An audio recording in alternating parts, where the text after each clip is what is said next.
This is Groundeffected. My name is your dad, and welcome to the making of the girl spider. I was perusing the internet the other day and I came across this really cool sculpt by CA 3D Arts. They have a Patreon over on a website called Patreon where you can get sculpts sculpted by these dudes, which are freaking amazing, and I decided I needed one. And this particular one is the Spider Girl. I'm going to show you how I painted this. Make sure to leave some words in the little square box that YouTube gives you for leaving words in, and when you're done doing that, share the video with your gran, and don't forget to leave a like and subscribe and click the ring bell, ding dong, bing bong, bing bing bing bong. First thing I'm gonna say is that Nova 3D sent me some new resin to test out. This is their 8K resin, and some people will say there is no difference between 8K, 4K, normal, standard. What I don't really care. The way that this resin prints is fantastic.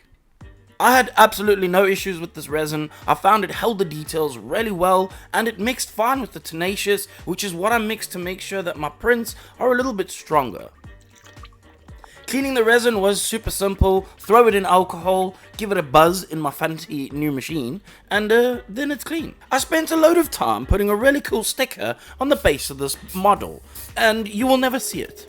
But never mind that. Let's get on to how I painted the Spider Girl herself. I used a zenithal highlight. I used Wraithbone, which is kind of a whitish color, and it is a spray can that comes from Citadel Spray Paint Colors paints. And you can get this in Groundeffected Studios. Now I know every video you probably ever see about zenithals or anything to do with lighting and miniature and model painting always says that the light should come in one direction. What you want to do really is just make sure that it's coming from somewhere. It can't come from all over unless you are in a massive explosion of light, but in general it's going to come from somewhere, and you want to try to imagine that light somewhere coming from is the sun, because that's the best place for light to come from. Starting out with the reds on the suit, I'm going to spray this over that Wraithbone white, and basically you can see that the white is doing its job. Essentially what it's doing is giving me a really good base for this red to go over the top. Once I got a good layer of red down, I'm going to use a bit of orange, and I'm going to spray that from the top sections of where the highlights essentially are.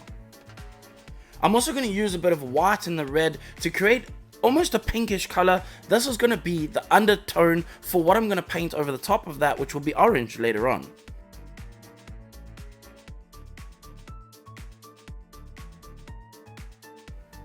As you can see, adding in the darker shadows helps to create a little bit more depth and makes the piece look a bit more vibrant.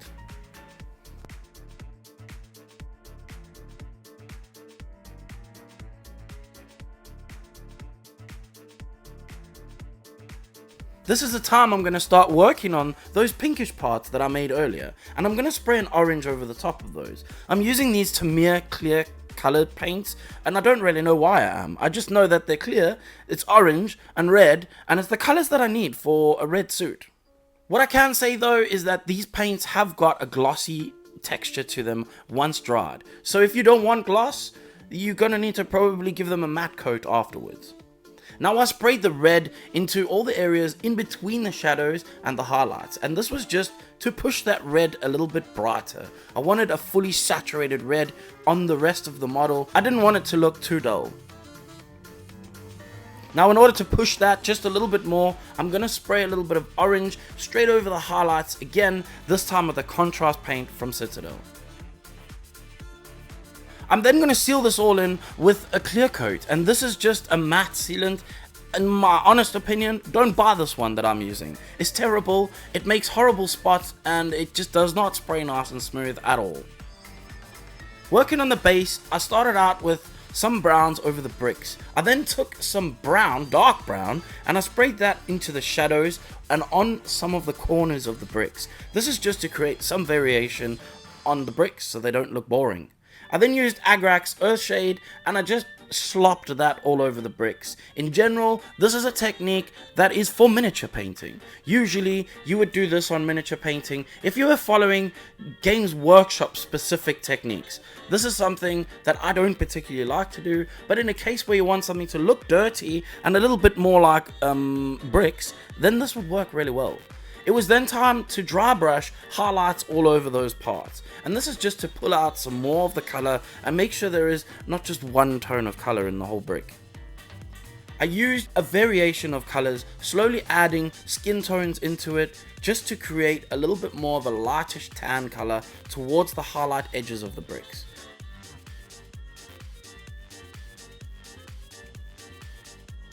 I then painted grey over the entire top of the rest of the concrete slab type things, and once that grey had dried, I sprayed Nuln Oil over the top with my airbrush. In parts, I allowed this to pool in certain areas, but mostly it was just to create a bit more texture and not be as grey. I then dry brushed with a lighter grey over the top to create a bit more texture over the top of the piece, and when that had dried, I went to work on the piping that is around this piece. If you've watched any of my Warhammers videos, you will have seen a lot of these techniques in these videos, because painting miniatures and painting large statues uses a lot of the same techniques. Now, if you've got smaller models to practice these techniques on, you'll be wasting less paint and probably spending a lot less money on the resin to print these models. However, you do you, I'll do me. As you can see, I'm taking a silver and I'm wet brushing, which is my technical word for dry brush, but the brush is not actually dry, and I kind of scrape that all over the pipes to create a metallic effect on them. Then it was time to use my Warhammer skills yet again and place some transfers on the model. I made these transfers myself. I literally just printed them out of my machine on a special transfer paper, sprayed a matte clear over the top of them, cut them out very specifically, and just stuck them down. Make sure if you're doing transfers to use something like a decal set, because this will make your life so much easier. And that is how I made the base for the Spider Girl.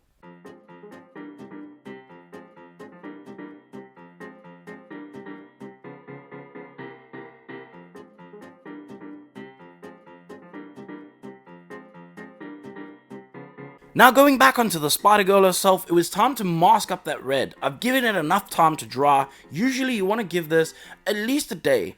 In reality, this will just depend on your own environment, how hot, cold, warm, wet, whatever the case is, but really, I usually give this around about a day. As for masking, I'm using this masking tape from Meng Models. I don't even know this company. I've only heard about them recently since I opened my studio, and it's tape, dude. Like, use whatever tape you can find, but this tape is really good for sticking down on lumpy areas like this model. Then it was time to use the best recipe for ultramarine space marine robot men, boys, and just use Talisar blue over everything. Because you've already put that Wraithbone white down, you've got a wonderful white base, so this blue will look super saturated over the top of it.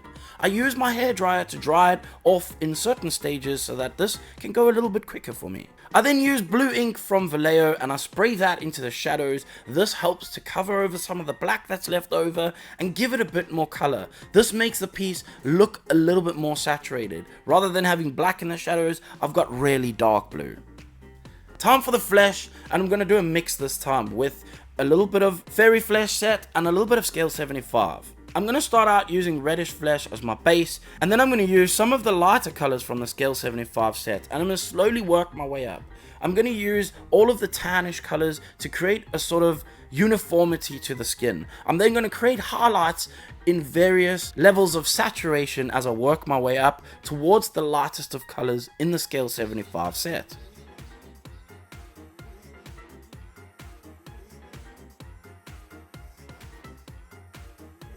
Once I'd got my skin tones to an area that I was happy with, I let that paint dry and I went to work on the trimming on the suit. There was a lot of trimming on the suit. I will save you the hassles of watching all the trimming being done, and I'm just going to show you a little bit of it just right now.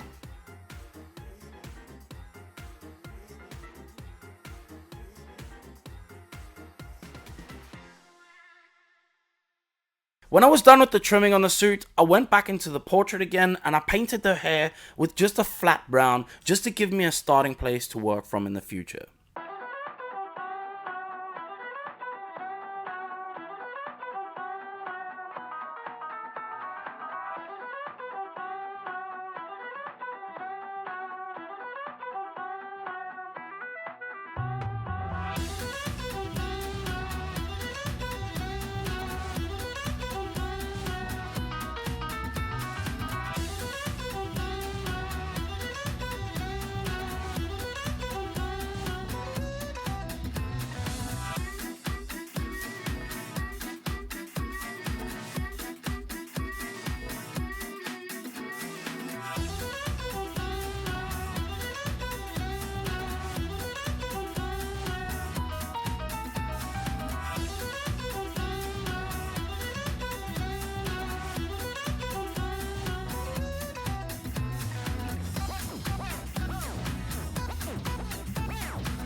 And now that I'm already done mostly with the other parts of the model, I'm going to start sticking some things together.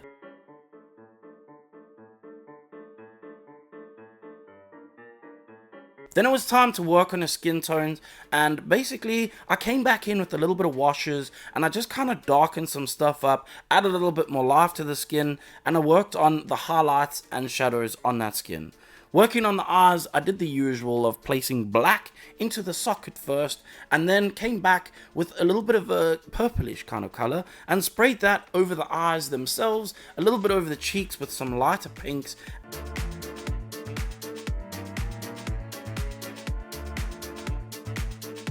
And then painted her eyebrows with the same brown that I painted her hair with.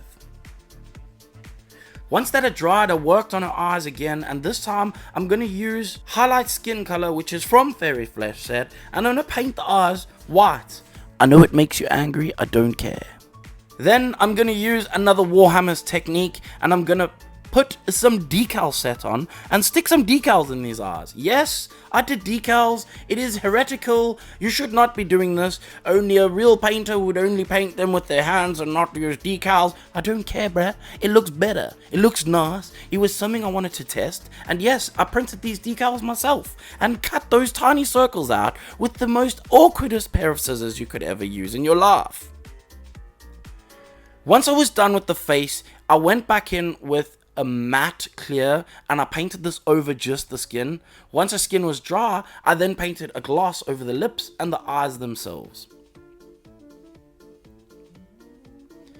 On her hands, you can tell that there are meant to be a couple of red spots, which is part of her suit coloring. And in order to make this look like red, the easiest way you can do this is by painting them white again. I just used that highlight skin tone, and once I'd done 2, maybe 3 layers over the top of it, I painted the contrast bile red just straight over the top, and it just works. It's just magic. Just trust the process. It always works.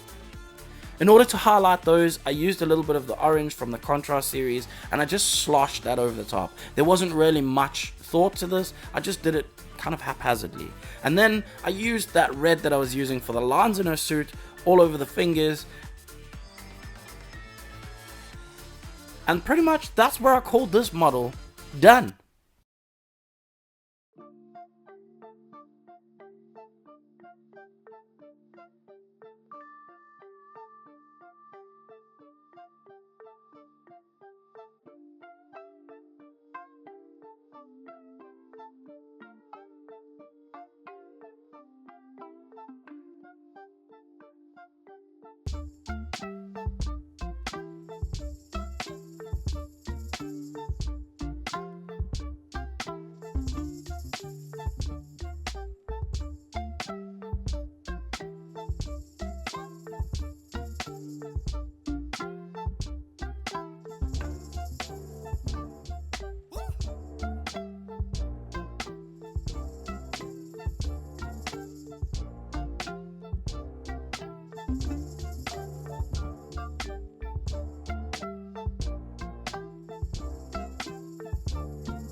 Hopefully you taken something out of this video that's going to help you make your own models in the future. My whole aim with this channel is just to give people the tools that they need to be able to make these models look like not poo. Now of course, you can have your own opinions and you can do things however you want, but if you want to do something that looks really cool and you have no idea how to do it and you picked up some information out of this video, then you probably would like to support me, and the best way you can support me is by watching the next video, of course, and sharing that with your gran. But if you want to support me even further and make sure that I'm able to keep the lights blinding my eyeballs, then you can look at my Patreon. Patreon is a place where you can support artists and the work that they do. If the work that I do helps you, maybe you want to support me. Of course, there are multiple tiers and you can support at any level you would like.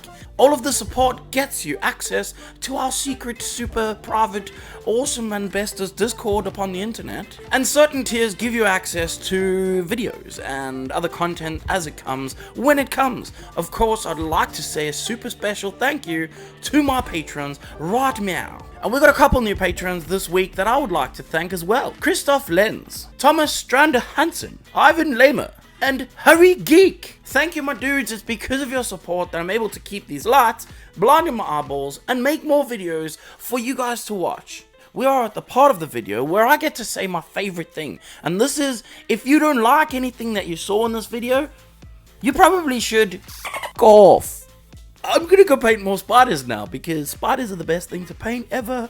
You can't convince me any differently.